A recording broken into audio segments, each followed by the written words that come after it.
With QuickBooks Online, you can use progress invoicing to send an estimate to a customer and then invoice them over time as you complete the work.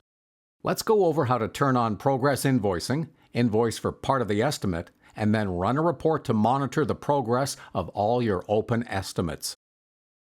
First, make sure progress invoicing is on for your company.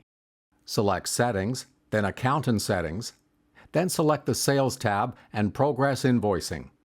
Turn on Progress Invoicing. If you see a pop-up prompting you to switch to a newer template, select Update. Select Save, and then Done. Before you can record a progress invoice, you must have an open estimate for the customer. Check out this video to learn more about estimates. After you've entered and sent an estimate and it's time to invoice your customer for the work you've completed, select New, then Invoice. Then enter your customer's name.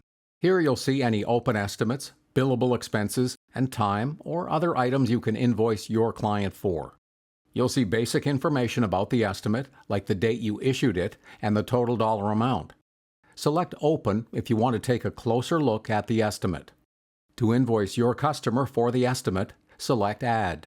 QuickBooks asks whether you want to invoice for the entire estimate or for a percentage of the work done, or by line item to select specific products and services. Let's select the option to invoice for a percentage of the work done and then invoice for 50%. Select Copy to Invoice. From the invoice, you can see how much you're invoicing now compared to what you estimated. You can also adjust these amounts on the invoice. When you're finished filling out the invoice, select Save and Close.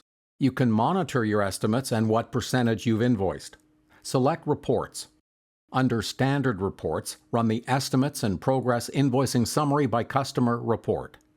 From here, you see each customer with an open estimate, the open estimates you've sent them, the amounts on the estimates you sent versus the amount you've invoiced, and finally the amount you have left to invoice.